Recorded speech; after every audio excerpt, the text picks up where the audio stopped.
actually has described one additional item. Can anyone tell me what is that one additional item? Besides these 6 items, he has described one more thing. Paramatma? No. No, that is Purusha. That is Purusha. So he has described Jnanagamyam. Jnanagamyam is the goal of knowledge. So what is the goal of knowledge? That is what was described by Krishna. Although Arjuna did not ask this question, but Krishna still, when he was talking about Jnana and Gyeya, he also talked about Jnanagamyam, the goal of knowledge. Why do we need to acquire this knowledge? What is the goal? What do we want to do?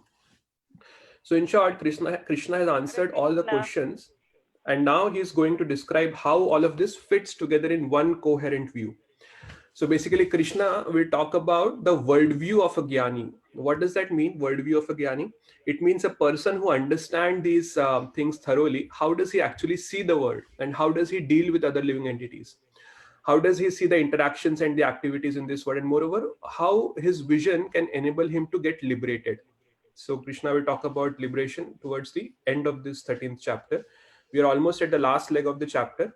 So let's see what Krishna says. Let me share my screen quickly.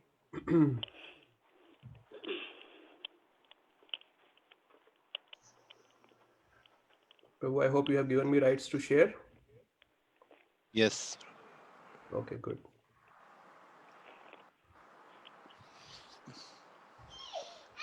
Okay, so you all can repeat after me. This is verse 13.27. Yavat sanjayate kinchit Yavat sanjayate kinchit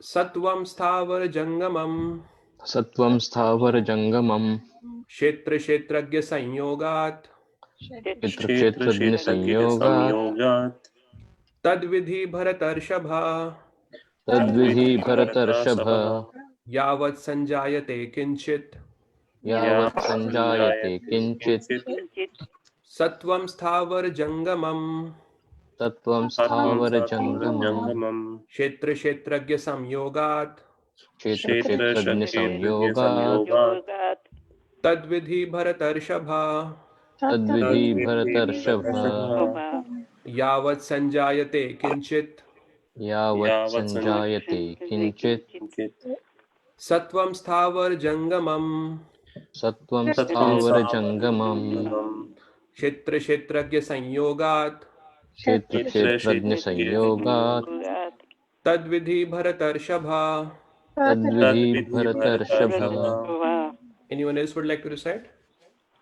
Yavat sanjayate kinchit Yavat sanjayate kinchit satvam sthavar jangamam satvam sthavar jangamam kshetra kshetrajna sanyogat kshetra kshetragya sanyogat tadvidhi bharatarshabha. tadvidhi bharatarshabha. यावत् संजायते किंचित Yavat sanjayate kinchit सत्वं सत्वर जंगमम Sattvam sthavar jangamam jangamam क्षेत्र क्षेत्रज्ञ संयोगात् kshetra kshetragya sanyogat तद्विद्धि भरतसभा tadvidhi bharatarshabha. Anyone else? Okay, all right. Let's start with the synonyms then. Yavat, yavat whatever. Whatever. Sanjayate, sanjayate comes into being. comes into being. Kinchit, Kinship. anything. Anything. Sat, satvam, Sattvam existence. existence. Sthavar, Sthavar not moving. Not moving. not moving. Jangamam, Jangamam moving. Moving. Kshetra, kshetra of the body. Of the body. of the body. Kshetragya, Kshetrajna and the knower of the body. No. and the knower of the body. Sanyogat, संयोगात् by the union between. by the union between.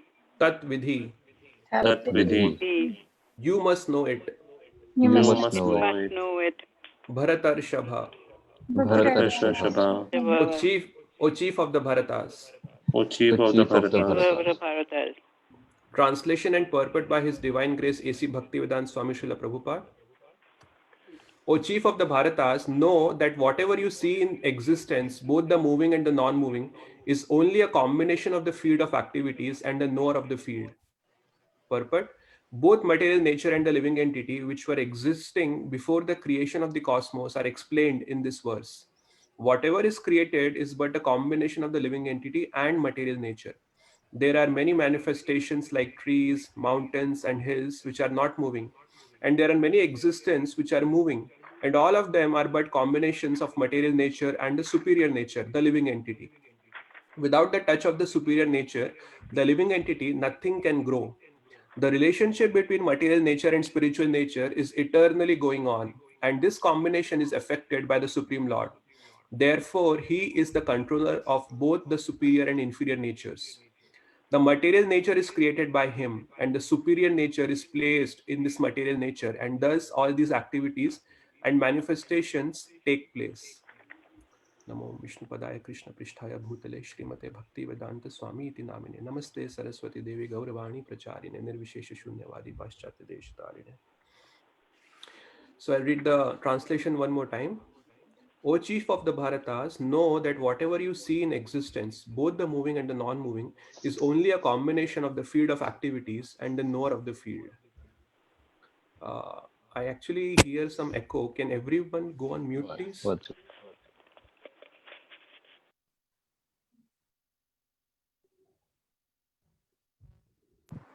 Prabhu, I did. Okay, thank you, Prabhu. One second, I'm just setting up my. All right. Okay, I was trying to share, but anyway, I don't need to actually. So now when Krishna is describing the understanding of a jnani, so what is the understanding of a jnani? Now, a person may be going to the moon, he may be going to mountain, but what is actually happening? It is just the nature and the consciousness that is interacting. Kshetra kshetragya sanyogat. So, knowledge ultimately means to see through the variety to the essence. So, what is the essence here?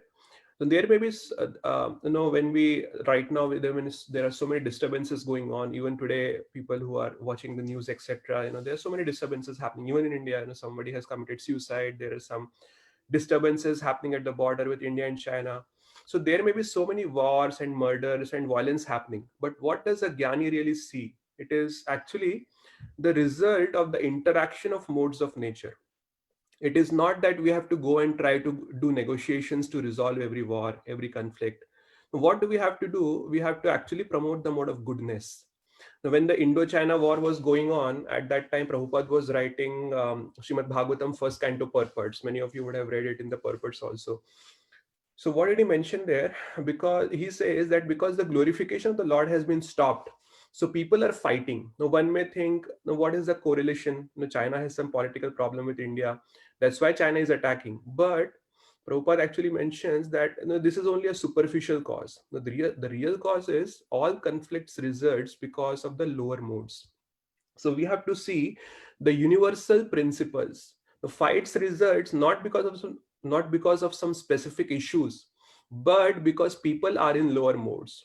So when people come in the higher modes, the fights will go away automatically. So in general, we have to learn to see the basic principles of how the things are operating in this world. Now, generally, we look at the details of this person did this to me, this person behaved like this. No, we actually don't have to look at that. We have to see the principles based on which the living entities are operating in this world, or in general, how this whole world is operating. What are the principles based on which the world is operating? And how are things actually operating in this world? No, kshetra kshetragya sanyogat, by the combination of nature and soul. So this is kind of what Srila Prabhupada is trying to mention here, and even Krishna is kind of hinting that this is how the jnani sees. Now this will become more clear as we go forward and discuss further verses. But are there any comments or questions about this, what we have discussed so far? Excuse me. Okay. So if there are no questions, let's go to the next verse. I'll share my screen.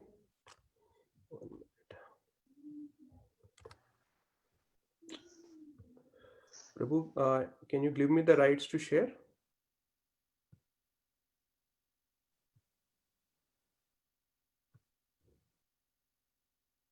Okay, thank you.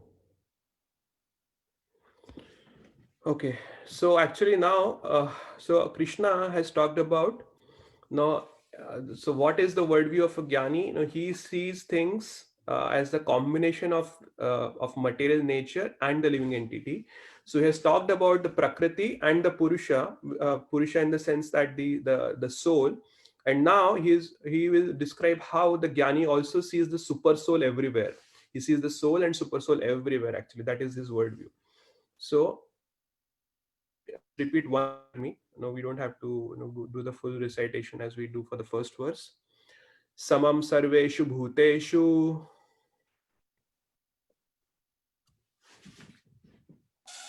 Samam sarveshu bhuteshu tishtantam parameshwaram tishtantam Vishwam sarveshwaram vinashyatashva abhinashyantam vinashyasa aviyashantam Antam. अविनश्यन्तं yah pashyati sa pashyati.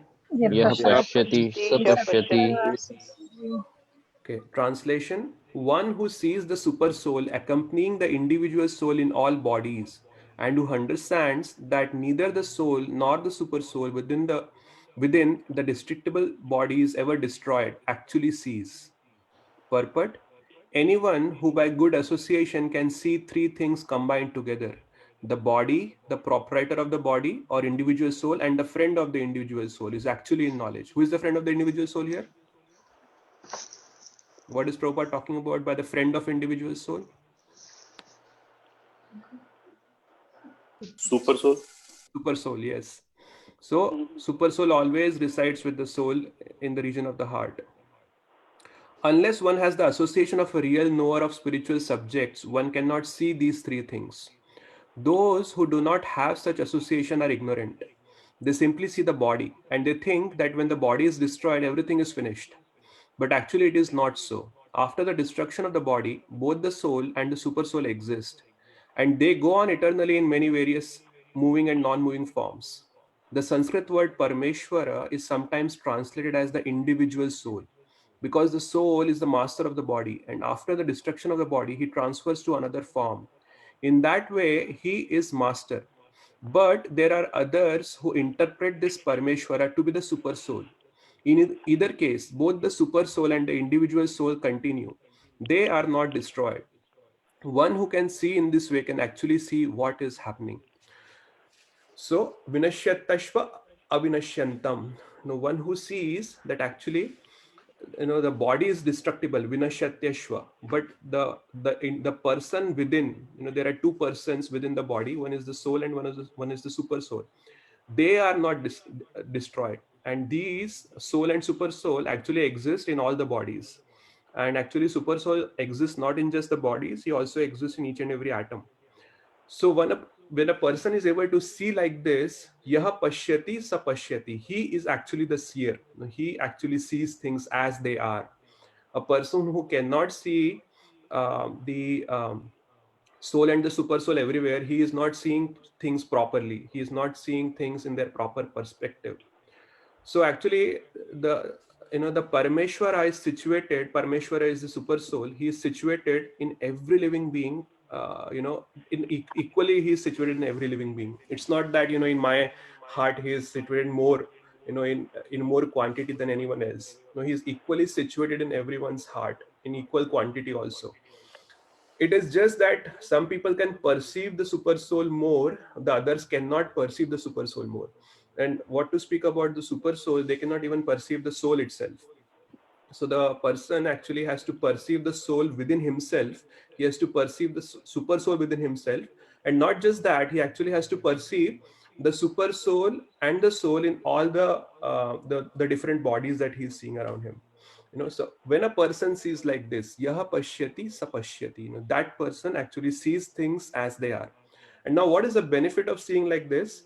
Krishna is going to describe in the next verse. Let's see what is the next verse, and then we can discuss or any questions or comments that may be there. So you can repeat after me. Samam pashyan hi sarvatra Samam pashyan hi sarvatra samavasthitam ishwaram samavasthitam Ishwaram nahi nasti atmanatmanam na hinasti Nasti atmana Atma Atmanam Manam tato yati param gatim. tato yati Yati param gatim. Parangatim. One who sees the Supersoul equally present everywhere, in every living being, does not degrade himself by his mind. Thus, he approaches the transcendental destination. Purport: the living entity, by accepting his material existence, has become situated differently than in his spiritual existence. But if one understands that the Supreme is situated in his Paramatma manifestation everywhere, that is, if one can see the presence of the Supreme Personality of Godhead in every living thing, he does not degrade himself by a destructive mentality, and he therefore gradually advances to the spiritual world. The mind is generally addicted to sense gratifying processes. But when the mind turns to the super soul, one becomes advanced in spiritual understanding. So here he says, Sama, I'm sorry, Samavasthitam Ishwaram. Samavasthitam. He's equally situated in every living entity. It's not that, he's situated more in one living entity and less in another uh, living entity. So now this is interesting. In the 16th chapter, in the 6th chapter, in the 7th verse, it was said, one when conquers the mind, then one reaches the super soul. And here it is said, if one sees the super soul, he will not be degraded by the mind. So which one is the beginning then? The beginning is first whether the person has to see the super soul first, or first he has to conquer the mind. What is the beginning? Actually, can everyone go on mute, please? I can hear myself. It's there's some echo that is coming. Actually, it is not that this is the cause and that is the result, or vice versa. So wherever we can, we should begin. So it is like we say that when we get the higher taste, then we can give up the lower taste. And then sometimes we also say that as long as we don't give up the lower taste, we will not get the higher taste. So where do we start? So we start by hearing. Now, by hearing, we understand actually this is higher taste and this is lower taste. Let me try to give up the lower taste and let me strive for the higher taste. So similarly, which comes first? Does seeing the super soul comes first, or conquering the mind comes first? No, actually what comes first is hearing. So and so by hearing, we try to do both. We try to perceive intellectually the super soul is present in everyone's heart, and we also try to control the mind. So actually, and when someone is able to do like this, then he will not be degraded by the mind. So there is a very nice example that Srila Prabhupada himself had given, that how a person who can see things as they are, he will not be degraded by the mind. So Prabhupada, in one of the lecture, he talks about Parikshit Maharaj. So he says that actually Parikshit Maharaj, now we know that Parikshit Maharaj was cursed by Shringi for a very small mistake. Now it was not a major thing actually what he did, but for that minor thing to be cursed to die in 7 days, that was like a huge reaction. It was something completely disproportionate. It was not in proportion to his misgiving at all.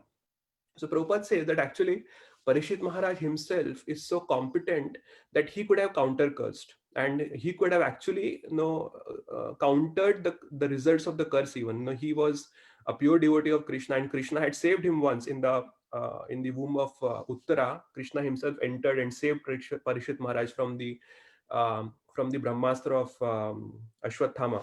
So actually, he was competent enough to save himself from the result of the curse also. But what did Parishit Maharaj did? No, he saw that actually, no, Krishna is coming to me in the form of this curse. No, he saw that actually Krishna is in control of this situation. And let me surrender to this situation and accept Krishna's mercy in this way. So similarly, no, that means whatever happens in this world, if we understand Krishna is in control and then we respond, then we will never be degraded. Of course, how we respond will depend on time, place, and circumstances. There's actually, it's not that Prabhupada is just speaking these big things and he doesn't himself follow this. No, he is a acharya. Acharya means one who teaches by his own example. That is actually the acharya, one who teaches by his own example. So what happened once is Prabhupada was giving a lecture in New York. and in between the lecture, there is a person who just stood up and he started saying all sorts of nonsense things to Prabhupada, and he kept going, and all the devotees were like burning, and they were just waiting for one signal from Prabhupada. Prabhupada would just give one signal and they will drive this person away from this from the place. But Prabhupada gave no signal, and this person kept speaking nonsense things, and then after a while he actually left. In anger, he left the place. And Prabhupada, without even reacting to it, he started with his lecture again without saying anything. So these devotees, they were perplexed. They asked Prabhupada, "No, how did this happen? Why did this happen?" So Prabhupada said, "No, actually, I don't know. But Krishna allowed it, so I must accept it. Krishna allowed it, so I must accept it." So Prabhupada could see the presence of the Lord everywhere. He could have actually asked his disciples. There were many cases where his disciples, when someone was behaving badly with Srila Prabhupada, his disciples had set them straight. There were many instances like that. But in this case, what Prabhupada did is he actually did not ask anyone to do anything. He just let this person say whatever he had to say, and then he left. So now what is Krishna doing over here? He's basically he's describing the qualities of a person who understands this knowledge. And what did Krishna say in this chapter? Let me read this translation one more time. One who sees the Supersoul equally present everywhere in every living being does not degrade himself by his mind. Thus, he approaches the transcendental destination. So Krishna is actually describing the qualities of a person who understands this knowledge. And what did Krishna say in this chapter? Who understands this knowledge?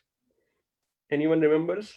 Krishna actually said, who understands this knowledge? Who are non-envious and friends? No, Mataji. Prabhu, actually, I didn't hear the question properly, but I thought you were asking that. Okay, so when Krishna had described Kshetra, Kshetragya and Gyan, so at the end of that section, Krishna talks about who actually can understand this knowledge.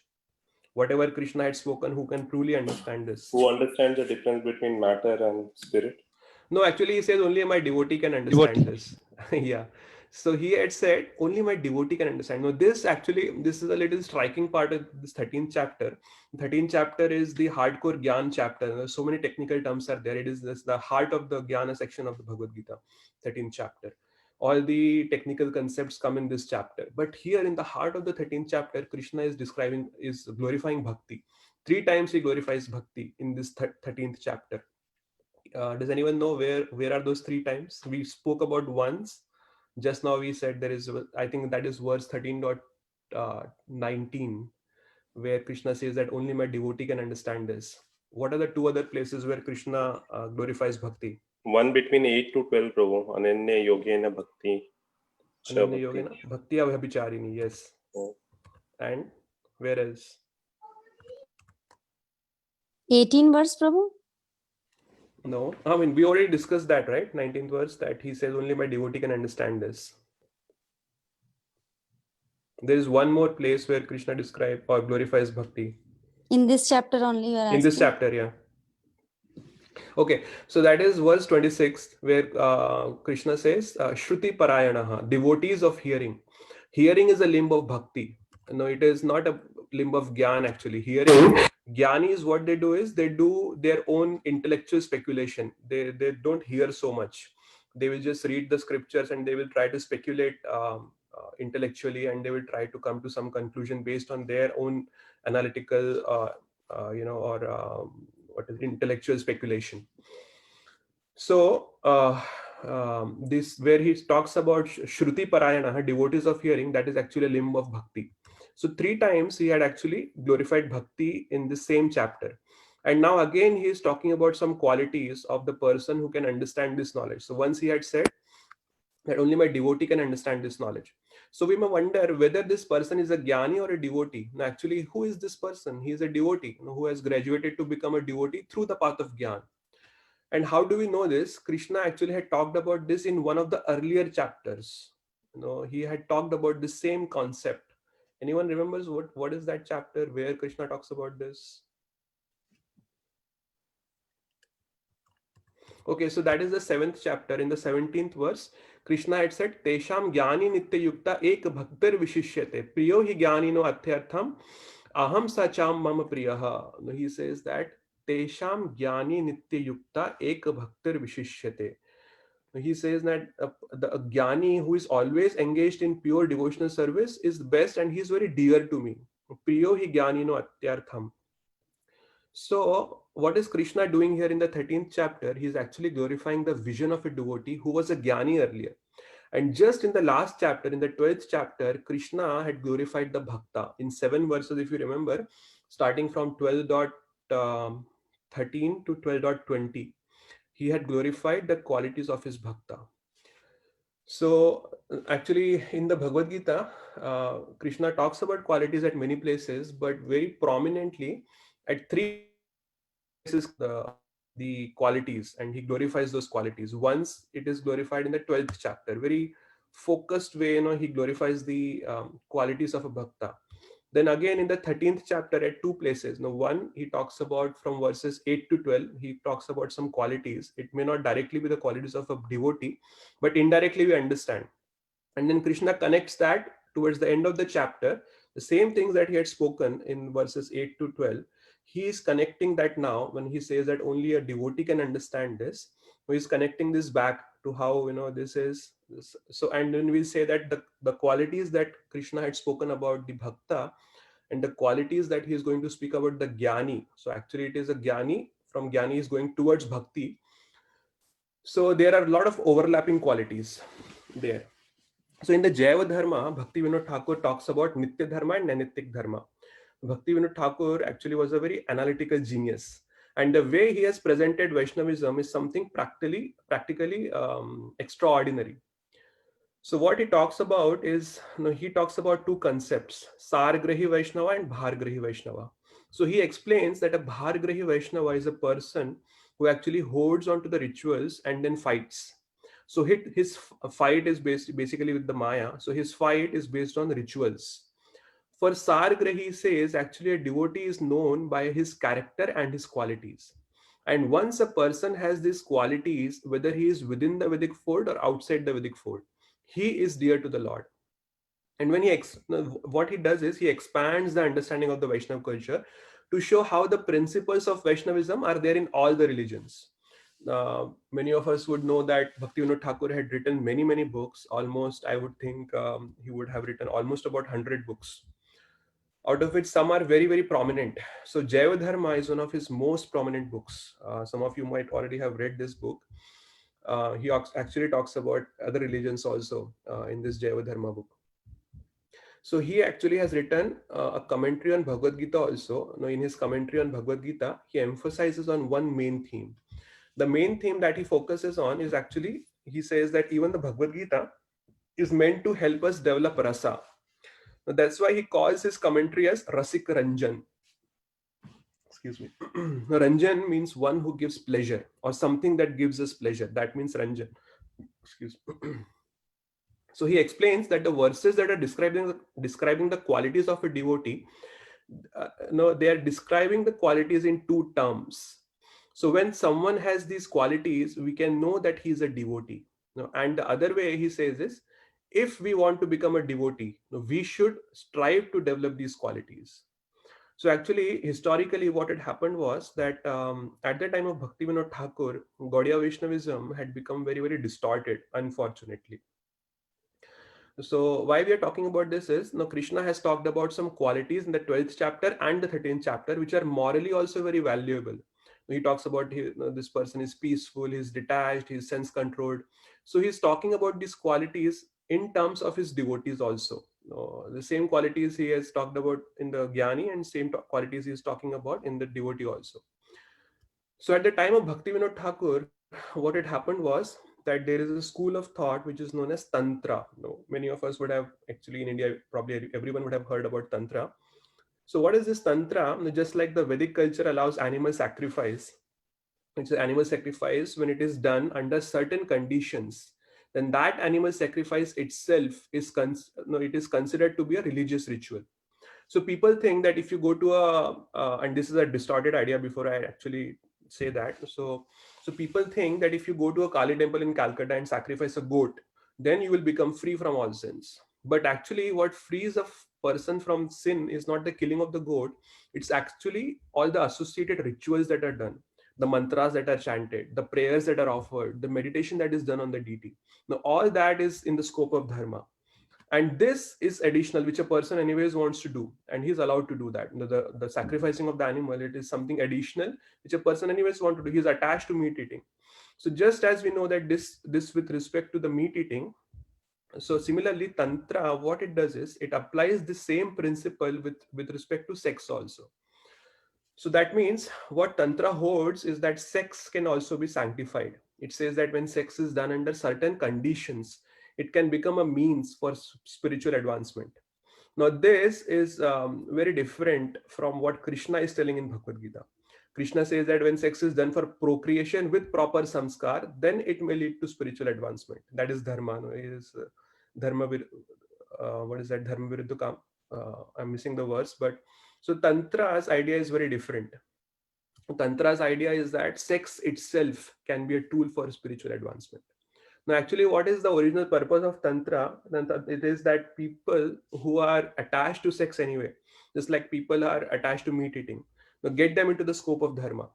So, you may want to eat meat. So if a person wants to eat meat, he can do all the associated rituals, sacrifice the deity, and then eat meat. So Tantra is something similar. You have to do so many rituals. The idea is that sex becomes sanctified. But just like common people starts misunderstanding, they think that the essential ritual is killing the animal. They think that if you sacrifice the animal, you will become purified. So like that, over a period of time, what happened in Tantra was people started thinking that what purifies is the sexual activity itself. And then that became like like a license for sense gratification. And what happened with the Sahajiyas, many of us would have heard the term Sahajiyas, was what they did is they mixed Vaishnavism with Tantra. So we know that Chaitanya Mahaprabhu internally was always contemplating on the pastimes of Krishna and the gopis, but externally he was very, very strict. He would not at all associate with women. Now, even the Vaishnavis who were the wives of his associates, they would also offer obeisances from a distance. But we know that when Chaitanya Mahaprabhu heard someone singing Gita Govinda, he was in so much ecstasy, and what he did is he started running towards a person. He didn't even realize, but he had his associate Govinda who was there at that time. He shouted, "Mahaprabhu, it's a woman!" And then actually Chaitanya Mahaprabhu, he froze as if he has turned to a stone. And then he turned towards Govinda and he said, "Govinda, you have saved my life today. If I would have touched a woman, I would have died." So the point is that Chaitanya Mahaprabhu was externally very, very strict morally. He wouldn't even associate. What to speak about associate, he would actually, even if someone has to talk to Mahaprabhu, the lady has to talk from a very far away distance. So internally he's contemplating on the pastimes of Krishna with the gopis, but externally there is no imitation of that. Absolutely no imitation at all. So the idea when this tantra, when it got distorted, what became of it is their idea was that when they are performing these pastimes, they say that actually the Shiva and Shakti, they enter into them, and it is not that they are enjoying, but through them Shiva and Shakti are enjoying. So that is kind of their distorted idea. So the same thing actually happened. So this tantra, it got mixed with Vaishnavism. Actually, this tantra had got mixed with Buddhism also. Buddhism is far, far more strict than Vaishnavism in this matter. But actually, even Buddhism had become corrupt. Some of you might know, but that is not the point here. We are talking about Vaishnavism. So their idea, when they actually started applying these principles of tantra into Vaishnavism, so that almost become like a license for sense gratification. So so what is their idea, Sahajiya? So actually there were two different main schools of thoughts that came up from the Gaudiya Vaishnavism. There are the Sahajiyas and the Gaurang Nagaris. So I'm not very sure about the philosophy of Gaurang Nagaris, but they are also like like a breakaway group from the mainstream Gaudiya Vaishnavism. So Sahajiyas, what their idea is that they started following the principles of this tantra, and they started thinking that actually, as part of their sadhana, when we do sadhana, our idea is that we'll chant the names of the Lord, we'll follow the four regulative principles. So their idea is that as part of their sadhana, they will try to imitate these, the Ras Leela and the other pastimes of Krishna and the gopis. And their idea is that when they try to imitate the pastimes of Krishna and gopis as part of their sadhana, these the Krishna and gopis enter into them, and it is Krishna and gopis who are enjoying through them. So it is a very distorted idea that came up in the Sahajiyas. And actually, Vaishnavism was actually thought as a license for immorality at that time. So it was very common at the time of Bhaktivinoda Thakur. The Vaishnavas, the Gaudiya Vaishnavas, they will go to a marketplace, they will have a tilak on their forehead, they will have their bead bags in one hand, and the other hand they will carry a fish. They will have like fish, and it is very common. And there was an actually twofold justification for what they were doing. So first of all, they said that no, it is sanctioned in Tantra, so there is no problem with it. And even if there is problem, even if there is some sin involved, holy name is so powerful. It can, they'll quote verses from the Shastra that, just one name if you chant, it will actually destroy immense sins. Yadi ye namat haratya shesha giri prasadat paparashi. So there are many verses like this which glorifies the potency of Nam, the name of the Supreme Lord. It can destroy immense sins. So actually at that time, there was no concept of Nam Aparad at all. Absolutely no concept. So it was Bhaktivinoda Thakur. What he did is, he actually researched Chaitanya Charitamrit, and then he actually showed there are so many verses that talk about Nam Aparad. And he actually said that if you commit sins on the strength of the holy name, the holy name will not manifest its potency at all. So there is this famous verse you might have heard where he says, Naam akshar bai hai, naam nahi hai. So what it means is, the mantra that is there, that they are chanting when they are committing sins, they are just letters. There is no name in it. They are just letters. So we know that it is said that when we chant the mantra, it is the potency of the spiritual master. By his own potency, he ingests the holy name in it. Otherwise, it is just letters. There is no strength in it. So Bhaktivinoda Thakur gives the example of a gun. If there is no bullet in the gun, you can actually hold the gun like this and you can pull the trigger, keep pulling the trigger. And it will make sound like thug, thug, thug, but it will not shoot anything. Similarly, he says, if you commit sins on the strength of the holy name is there, the letters are there, but the potency of the name is not manifested.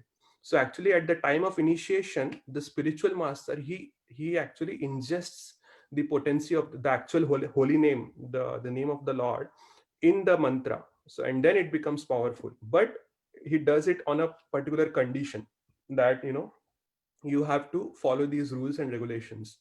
And if you follow these rules and regulations, and if you chant the mantra properly, regularly, without any offenses, then you will make spiritual advancement. So that is the condition that is put at the time of spiritual initiation. So actually, so when Bhaktivinoda Thakur, he started showing that, so what he did is, he actually brought intellectual respectability back to the Gaudiya Vaishnavism. Otherwise, it had become very, very distorted. And people actually saw, and Bhaktivinoda Thakur himself was a person of impeccable character. He was known for his impeccable character. And then when he preached like this, the people, they said, this person, he is actually talking about the real Vaishnavism. He is the person who we should follow. He actually at that time brought the intellectual respectability back to Gaudiya Vaishnavism. So actually, Bhaktivinoda Thakur, he actually emphasizes a lot of stress on these verses which talk about qualities. He says that if you want to become a devotee, should strive to develop these qualities. If you don't have these qualities, you're not actually like a bhakta. So obviously, some acharyas say that when you do pure bhakti, when you are, very purely doing bhakti, then these qualities will started manifesting on their own. We also were discussing the other day, people who had joined the Bhagavatam class with Pyari Praveen Jiva Mataji the other day. Someone asked a question that how do we develop the quality of humility? And it is mentioned that in the 13th chapter, it is mentioned that spirituality starts with humility. And until you are humble, you cannot become spiritual. So someone asked a question, how do we become humble? So then Jiva Mataji and Pyari Prabhu were actually answering how to become humble. So the point is that we should strive to develop these qualities. So Bhaktivinoda Thakur had given a lot of stress on these verses, which verses that are given in the 12th chapter, 13th chapter, and then again at the third place, Krishna will talk about some qualities, I believe in the 16th chapter, where he will talk about some asuric qualities and he will talk about divine qualities, the Daivi qualities. So these three places where prominently the qualities are described and glorified. So he actually gives a lot of weightage to these verses. So for all of us, is very important. It's not that, this is, some people say that, no, this is just informative. There are two kinds of verses in Bhagavad Gita. There are some verses which are informative and some verses which are instructive. Instructive in the sense that when Krishna says, Sarvadharman parityajya mamekam sharanam, it's an instruction from Krishna. You surrender to me right now, surrender to me. That is an instruction that is Krishna is given. Man manabhav mad bhakto madhyaji mam namaskur. Become my devotee, offer obeisances to me. These are instructive verses from Krishna. And then there are certain informative verses, where when he talks about the modes of material nature, when he talks about his own supreme position. So these are informative verses. So informative in the sense that not that we just hear and then we forget. We have to hear and then transform ourselves. So after hearing those, so some verses talk about inner transformation and some verses talk about our own effort, how we have to make an effort to do things. So people say that these verses are just we just have to hear and then that's it. No, but it is not like that. Acharya has explained that if you want to become devotee, you have to actually develop these qualities. And Bhaktivinoda Thakur actually, he says that if someone may be in some other religious tradition, but if he has these qualities, then we should understand that this person is also a Vaishnava. He may not be part of the Vedic religion. So he actually gives examples from other religious traditions that the same principles of Vaishnavism are there in other religions also. And then he actually glorifies those qualities in different ways.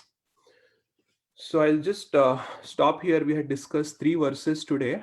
Are there any comments or questions about what we have discussed today? Prabhuji, I have a question. Yes, Prabhu. So, Srila Prabhupada has given all of us 4 regulative principles. Those are essentially don'ts, that we should not be really doing that. And plus 16 rounds of japa. So, I think what the way I see it, that like a foundation. And once you establish the foundation and then you build or cultivate the qualities that you just described. Is it a correct understanding, Prabhuji? Yeah, so that is a correct understanding in a way that, as you rightly said, that, first we have to give ourselves a spiritual foundation. So Prabhupada actually in his different lectures, he actually says that, a devotee should always be thinking about the Supreme Lord. But there is also a spiritual foundation. So as you said that these do's and don'ts, chanting the holy names of the Lord and then following the 4 regulative principles, the 4 regulative principles that we follow, they're actually, we understand that dharma is standing on 4 legs. And these, if we indulge in these activities, they actually destroy one leg of the dharma. So we have to strive to be at least at a morally sound level, at least don't do anything immoral, come to a moral platform. And from that moral platform, we can, by chanting of the holy names, that pure name, we have to strive to chant the holy names, the pure holy names actually. So what happens is, for a sadhaka, there are 2 struggles for him. The first struggle is that he actually has to detach from the material world. He has to detach from immoral things. He has to detach even from everything that is material. And the other struggle is that he has to try to fix his mind on the spiritual reality. So these are the two things. So actually, the sattva guna, it is said that sattva guna is like a like when we have to catch a flight. So we go to the airport. So from the airport we sit in the flight, and then the flight takes off. Similarly, it is said that the sattva guna, it is like that airport from where we can catch the flight to spirituality. It is very easy to foster spirituality if we are in the mode of goodness. So by following these four regulative principles, we try to imbibe the sattvic qualities within us. And then at the same time, when we are chanting the names of the Lord, when we are following the other spiritual practices, from there we can actually develop the love for Krishna, and then that is how we can be successful. So that is what I understand, Prabhu. But is that your question, or your question is going to follow with this? No, Prabhuji, I think I just trying to understand, like, I think you answered. I'm just adding some couple of points. So my objective was to understand that it is a step-by-step process, and not like we directly jump on to developing qualities, because sadhakas which are so much conditioned, and so first step is at least to get to that level, having Right. that four regulative principles complying thoroughly throughout this whole life, and hopefully that will set the foundation properly. Right. Right. Thank you, Prabhuji. Any other comments or questions? So I have a question, Ganapati Govind Prabhu. Yes, Mother. So you said that chanting, the holy name to counteract offenses is an offense, right? Or counteract something, No, what I said is committing offenses on the strength of the holy name. That is a offense to the holy name.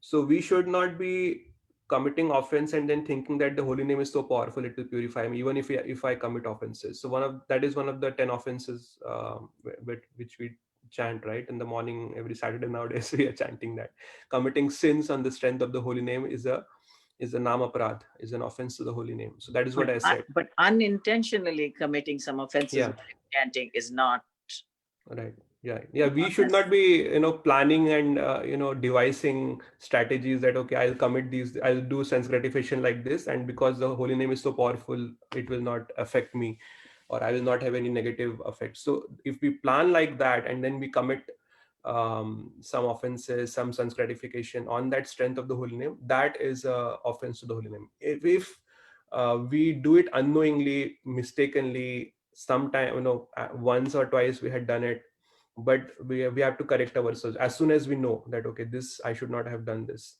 So like, for example, that was long back. I was not initiated also at that time. I went to some place in US with my friends, and there we were eating outside, and I think I mistakenly ate pork over there, and I just think, I'm not 100% sure, but that I was so disgusted after that. So that is something we can say that, okay, it happened by mistake, unknowingly, without our knowledge, we did some mistake. So that is not okay, I would say, but we should be very, very careful, extremely careful. But we should strive to follow the principles as much as possible. But yes, that is like an accidental fall down that happened, and which I hope will not be counted as an offense. But if we plan, if I would plan to eat pork thinking that holy name will purify me, then that is an offense. but some offenses like inattentive chanting and all that happens more often than not, so yeah, actually, for inattentive chanting, even Krishna had said that, in the 6th chapter and other chapters also, where Krishna had said that, we should try to fix our mind, at least try. Even in the 12th chapter, one of the when the first level he says that fix your mind upon me, and the second level he says that try to fix your mind upon me. So that trying means, we are trying our best, and the mind is going away. As soon as we realize, we have to bring it back and then try to focus again. So But that is sadhana. you're that we getting call. some benefit for at least attempting to Yeah, do so, yes. right. Obviously there is benefit even so when we're attempting. So Bhaktivinoda Thakur also says that no, Bhakti Siddhanta Saraswati, from imperfection perfection arises. So how would perfection arise from imperfection? When we strive, when we practice. Unless we practice, there is no perfection that will come. So that sadhana is that process where we are trying to become perfect. We are not perfect, obviously, we all know that. At least I am not. So we are trying to become perfect by our sadhana, and we are imperfect for sure. But from that same imperfection, perfection will arise if we strive for perfection. Okay. When you said like at least I'm not, Pyari Prabhu always says like everybody on this call is not. I mean, I can only know about me for sure. I cannot know Then about sometimes others he for jokes, except me or something like that. sure. Any other comments, questions? Anyone remembers what did Pyari Prabhu and Jiva Mataji said about how to develop humility? I'm sorry, not No, I humility. don't We were remember. talking Actually, about, I wanted you to tell me. no, we were talking about not humility. We were talking about non-envy, how to be not envious of others. Non-envious. Yeah, Right, that I right. I'm remember. sorry, I But was confused. don't remember he's saying how to cultivate humility. And I said, Yeah. like, where did he hear that? I want to know Yeah. the answer to that. No, not about humility. We were discussing about how do we Yeah, not become it's, envious. other than the standard answer Radhanath Maharaj gave, I didn't know of any other way to cultivate it. But yeah, non-enviousness, he said we should serve the Vaishnavas, or we should serve the person, we are envious of.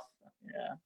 Actually, two things, Mataji. Pyari Prabhu talked about the example given by Bhishma Dev that we should not do sense gratification.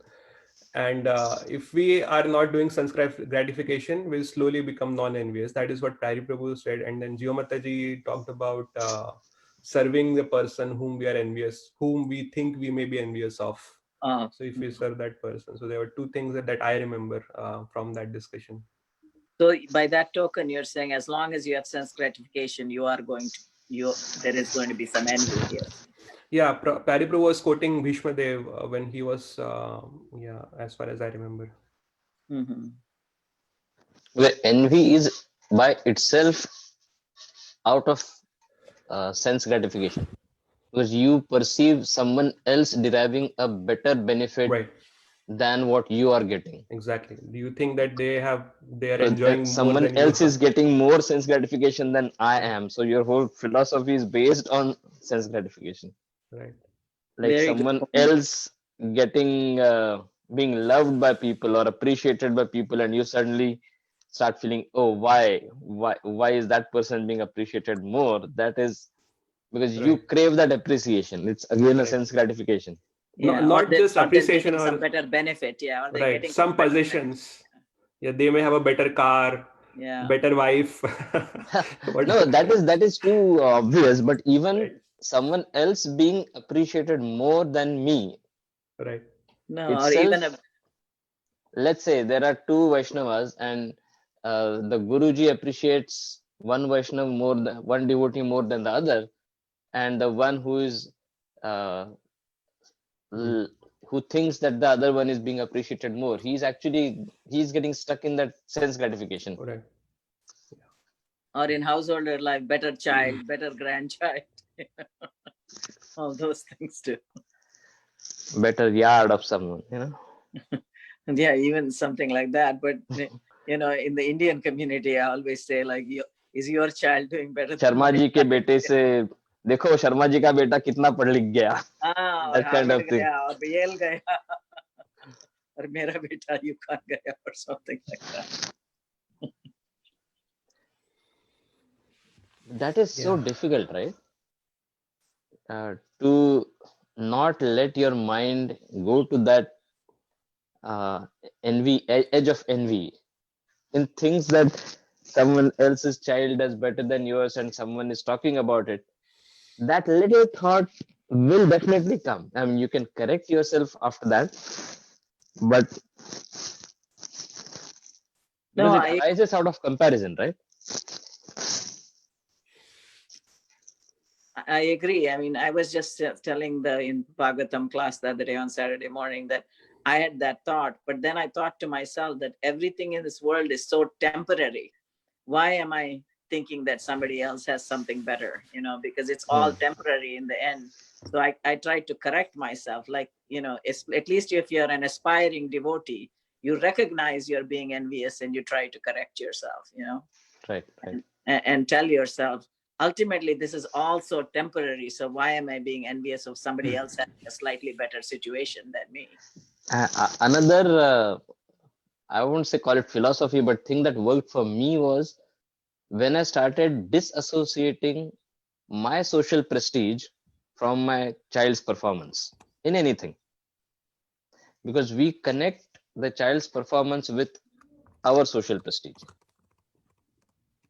It is that child's life. My job is to nurture him as a tree to my best ability. The fruit of the tree, whether it is appreciated, whether the leaves are appreciated, is not for me. That is not my life. Yeah, I mean, yeah. But as you get older, Upendra, you try to detach yourself completely from your children, not just, whatever they achieve or not achieve or anything. Right.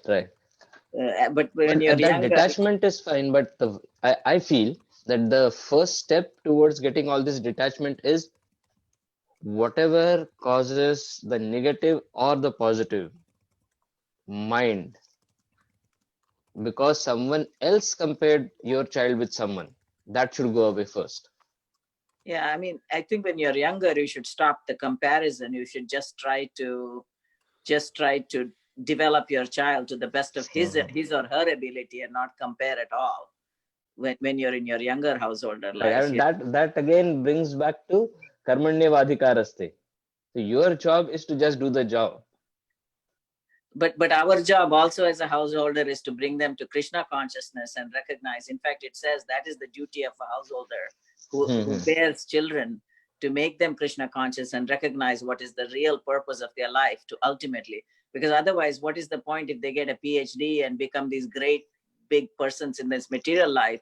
It doesn't mean anything if they're going to keep coming back here over and over again. Right. So unless we help them and at least make them recognize that or like a super highly educated child who ends up discovering the atom bomb, what use is that education? That doesn't have to be atom bomb. He can be, a politician somewhere, not quite doing the right thing all the time. So anything they do in this material world is just going to be temporary and not going to help them not come back to this material world over and over and over again. So if we're not helping them to recognize that, then in a sense we have not done our duty. But at the same time, but that is so difficult to convince a child who's at the cusp of his life or blossoming of his youth, and you try to convince them that this is the cycle of birth and death, and our ultimate objective should be to get out of this. Right. Unless both husband and wife are practicing devotees, it is very hard to convince. No, I mean, I would say even if both are, at one point, especially around teenage, that is when it becomes all the more difficult to convince the child about these things. But if you have given a spiritual foundation since beginning, they come back. I mean, if that is for that you need to have that. Right. You yourself have to have from that yourself. Right. Correct. So if that boat has sailed, how do you do that?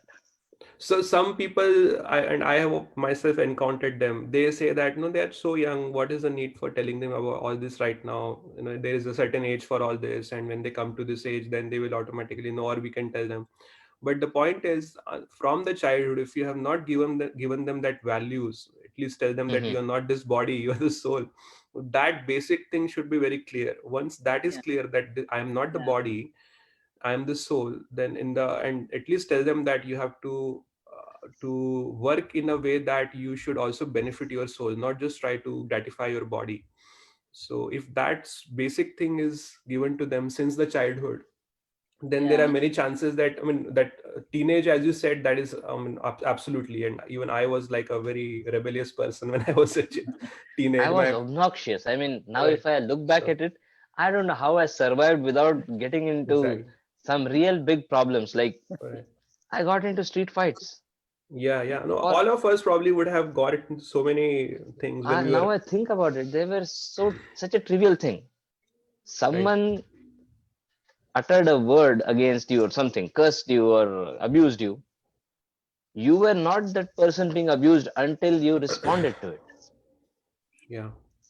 So the point is, I mean, the person can come around if from the beginning, so it's just a phase. That teenage is a phase, and that phase goes away, and then after that phase is gone away. At the teenage, the person thinks that, whatever my parents are saying must be wrong.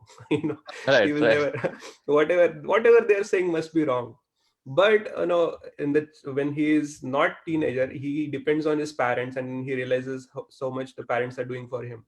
And when he is past that teenage, and then he is doing something in his life, then he starts realizing, okay, my parents have done so many sacrifices for me, so many things for me, and this is one thing that they have given me, one value, one moral principle that they have given me, that strive to benefit your soul. If that feeling is there, no, then it will be okay. And even I used to think very bad about my parents when I was a teenager. I used to think, if my parents said that, it must be wrong. But later, when I was 25 or something, then I started realizing my parents have done so many sacrifices for me, and it is because of them that whatever I'm doing in my life today, I'm able to do it. One thing I've realized, Upendra, that Mhm. you have to keep telling your children the right thing. Even at the teenage age, if they go away from it, even if you think they're not listening, it sticks at the back of their head. Right. Because I grew up like that, It's in like my you chip childhood. away at the old stone block. Yeah, my grandmother pumped Krishna consciousness into me till I was like maybe 12 or 13 years old. And when I was a teenager, I went to Catholic schools, Catholic colleges. I went completely away from, I said, what is my grandmother talking about? And we were like fish eating Brahmins, we were Konkani Brahmins. Mhm. And I said, like, oh, if you can eat fish, then what's the point? You can eat chicken, you can, what's the big deal? So I even thought like that, in spite of being brought up in the Vaishnava culture in my home, and I started doing all kinds of things as a teenager. I mean, my friend, I grew up, in the 60s and 70s. So I was not drinking and things like that kids do these days. But I was eating, fish and chicken and things like that. But then I was only 20 years old when I came to this country and met Hare Krishna devotees. But the moment I met the devotees, I recognized this was the culture my grandmother was teaching me, Right. So I took to it like a, fish to water. It because everything that was taught to me in my childhood was still in my head, even though I was not listening to it when I was a teenager. So it comes back to you. Okay, before people start leaving, I just want to mention, I know many people have started leaving already. We Tomorrow are is going a to, different number. So tomorrow onwards, we are going to transition to a new meeting ID. So all Is the that temple. number the same? 901539552? Yeah, that is the meeting ID that we'll be using to log Okay. into Zoom. So going forward, all temple programs will be on this. So right now we have different Zoom IDs for different programs. So we want to actually consolidate everything on one Zoom ID so that people don't get confused with trying to find different Zoom IDs for different programs. So please take a note. Tomorrow onwards, we are going to be on this Zoom ID for our daily Bhagavad Gita class. So don't log into the other. Do you have to put the ID number and all that when you join? No, you can click on this link, Mataji. So there are emails that have gone out from the temple ID, and then we are also putting it on all our Facebook and our WhatsApp groups. Group. Okay. So just click on that link and you should be able to log in. But then some people who use laptops who have this Zoom application, they have to enter the meeting ID. So One more. go ahead, Prabhu. Yeah, one more point is that, like, if you are using the Zoom app, right? Usually in the history you'll see all the things. So, so you need to clear the history. Otherwise, you will get confused, because if you have joined the meeting before, right, it will show in the drop down. So just one time clear the history and enter the one time this 901539552, and always it will stay in the history. You can join. This But is does it for ask for a password? Does it ask for a password? No. No password, Right. Mataji. no This is the same password. ID that we use for our Sunday programs. So I think you logged in yesterday, right? So it's Yeah, the I same log ID. in through my phone all the time. Right. So So no password, Mataji. You just have to click on the link and you will be inside the program. okay, sounds good. Thank you. Okay. Prabhuji, I think Pyare Prabhu is asking which verse you covered.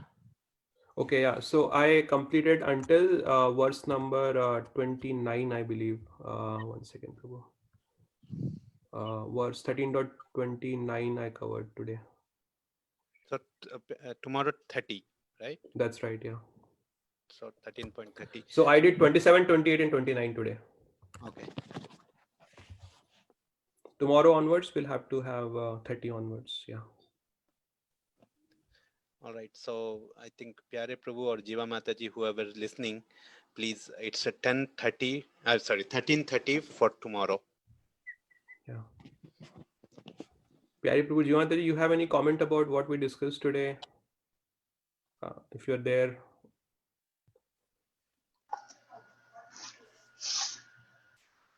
Okay, looks like they are not there. All right, any last comments or about what we discussed today? Okay, all right then. If there are no comments, then we all can meet tomorrow. Tomorrow, Pyare Prabhu will be giving the class. So one thing I just struck me, the verse number 28, when we say that the super soul is accompanies the individual soul in all bodies, right? Yeah. And neither the soul nor the super soul within the destructible body is ever destroyed, and one can see this. Now, whenever there is a clear attack on a bhakt or a Vaishnava or a sadhu, why do we see that it was Krishna in both the attacker and the sadhu who got this done? Actually, Prabhupada gives an analogy of a thief. So he basically says that what the super soul does is he looks at our desires and accordingly he guides us. So that is why it is said that the super soul is the friend of the soul.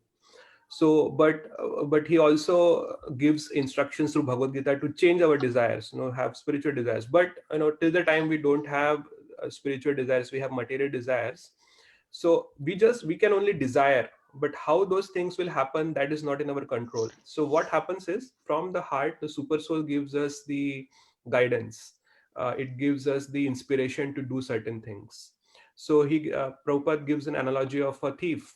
He says that the same super soul is in the heart of the thief, and the same super soul is in the heart of the householder also. So the householders, we know that we have to protect our house, and we do so many things. We lock our house, we'll put the cameras and CCTVs and whatnot to protect our house from the thieves. But the thieves also, they also become smart. They also try to come up with different things, different ideas to rob the houses. So Prabhupada explains that actually it is the same super soul who is inspiring or giving the inspiration to the thief based on his desire, of course, to do certain things, and the same super soul is guiding the householder how to protect himself. But what will happen is, it is based on our karma that whether a thing will be successful or not. So for example, some people commit suicide. Some people try to commit suicide but they fail. We may think that, what is the difference? So suppose for example, I live on a 8-story building. Now what is in my hand is, the only thing is in my hand is that I can jump from the 8-story building with a desire to commit suicide. But whether my attempt will be successful or not, that is not in my hand. What is in my hand is jumping from the 8-story building. Now after I jump, whether I will survive, or will my leg will break, or my head will break, or my hand will break, that is not in my hands. It is decided based on my previous karma, whatever I have done. And that is called as daiva. Daiva means the destiny. So that is how. I always think of this, right? Whenever there is a talk about it is the same super soul in all people. So take the case of the old sadhu in Palghar who Right. was lynched by a mob. Yeah. How do we reconcile ourselves to believing that all those 100 who were lynching a really old man? Yeah, see what Krishna says karma gahana karmano gati. No, it is very difficult for us to understand how karma works. Very difficult. Krishna says that no, you don't have to break your head with it. But he says that whatever is happening with you, you have to understand that it is because of your own karma that the things are happening. You are faced with certain circumstances, certain things are happening in your life. Even in Mahabharata, there is this pastime that is there, right? Of Vidura. Now, how does Vidura? Vidura is actually Yamaraj himself, and he Mhm, gets cursed, and then he comes as a Shudra in the material world. So actually, what happened is there is a rishi who was, he actually was doing his tapasya and whatever, and there was a thief. This is given in Mahabharata itself. I believe this comes in the Adi Parva. So this thief actually had stolen certain valuables from the king, and he comes, and the soldiers are chasing him, and then he's very terrified. So he comes to the sadhu is performing his meditation. So he leaves the things behind beside him, and then he runs away. So when the soldiers come, they see that okay, these things are lying here, and this sadhu is sitting here, and he is doing his tapasya. So they think that this is a thief who is trying to pretend that he is a sadhu, so that we don't bother him. So they catch hold of this sadhu, and then they take them to the king, and this king actually puts him in the jail for many days. And then later, when it is revealed to the king that no, this person is not the thief, is a very exalted personality. So the king feels really bad, and then he asks for forgiveness, and he lets the sage go. So the sage goes from there, but he goes directly to Yamraj, because Yamraj is basically the person who gives the different reactions to persons for different things. So he goes to Yamraj, and then he asks him, "No, I'm such a sage. I've been performing austerities for so many years, and whatever sins I would have done probably would have gone. What is this sin that I have committed, because of which I had to you know reside in a jail like this, like a thief?" So at that time, this Yamraj tells this sage, and then when you are a kid, he tells his age also, 4 year or whatever some age he tells. No, there was an ant, and then with a needle you plugged. I may be speaking some incorrect things. I don't exactly remember, but he basically tells him that you plug the eye of the ant with the needle, and that is the reaction that you got now, as because of which you have mhm, to go. So this sage becomes really angry. He says, "You fool, you don't even know that if a person, like a little boy who is not at a certain age, if he commits certain things, he doesn't understand things, and such reactions should not be given to a person who may have committed certain sins at a very tender age. No, the reaction is to be given, but those reactions come in the dream, not physically. Those reactions have to come to the person." So he says, "You are not fit to be Yamaraj. You don't even know how dharma works." And then he curses Yamaraj that you have behaved like a mhm. Shudra, and you should take birth on the earth. So the point is that even the great sages, you may see that this person is a sage, he is a sadhu, but he have Got behaved himself like into this. the karma cycle again. By Yeah. cursing So what Yamaraj, he got himself back into the karma cycle. your voice is a little heavy, but what I'm trying to say is we don't know what that sadhu may have done, because of which he Right. So has to. I was trying to think of it that maybe sometime uh, early on or sometime in his past life or this life, let's say he had thrown a stick at a dog or a mouse, someone in the temple, and that stick hit that animal really bad, and maybe not on the spot, but an animal went somewhere and died. No, it, So it could yeah. be karma like that coming back to him. Actually, so in the Shastra, it is mentioned that the karma, how it works, is very difficult for us to understand. So sometimes it may happen that we may have done 100 karmas for which one reaction may come, but that reaction would be very heavy. And sometimes it may happen that we may have done one sin for which we may get 100 different small reactions. So what karma we have done and how the reaction will come to us, that is something that is for us to know, that is very difficult. We cannot know that. There are many such pastimes given in Mahabharata itself to basically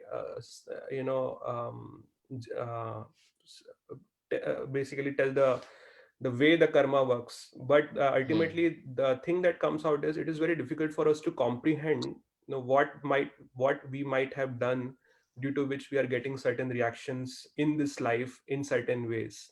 But the karma is not meant for us to do the that postmortem, that what we may have done or what someone else might have done. The karma, the reason it is mentioned in the scriptures, karma, is because so that we act responsibly. At least now that we understand that there is a principle of karma, and whatever I will do, it will come back to me either in this life or next life. So the point is that we should act responsibly. We should not knowingly or unknowingly commit certain things which may hurt others. So that is the purpose. Karma is talked about in the scriptures. The purpose is not for us to do that postmortem, that what wrong we may have done because of which this thing has happened in my life. I wasn't thinking in terms of postmortem, but I was thinking, how do we reconcile to the fact that both those attackers and the sadhu both have the same super soul residing within them? Right. So they have had the desire to do it, and the other person might have done something in the past for which he was in that circumstance, and then he had to lose his life like this.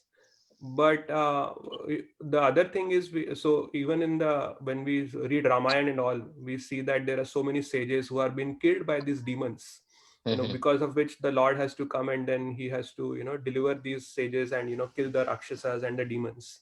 Correct. So even the sadhus have to go through these things, but ultimately we have to know that if the person is really a sadhu and he is a real devotee, the Lord will protect spiritually. He may not have protected materially. The body is anyway going to perish, and it will perish either today or tomorrow. It's just a matter of time. By itself or by some other. Yeah, so there has to be some cause. There are some devotees who die in terrible accidents, and we might think then, what, this is such a great person, he died such a terrible death in an accident. But we have to understand this body is perishable. It will perish either today or tomorrow by accident or by whatever. But what matters is, we should not perish spiritually. So spiritually, we should try to elevate ourselves so that we get a good destination in our next life. So that is the whole idea.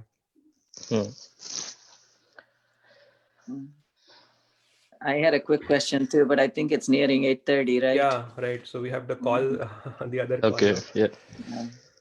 All right, we can end. I'll ask another time. Yeah, sure, Mataji. Tomorrow, Pyari Prabhu is giving the class. You can ask him. If I remember, that's the problem. I don't remember.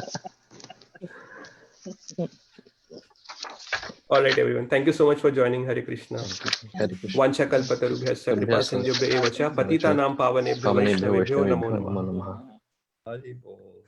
Hare Krishna.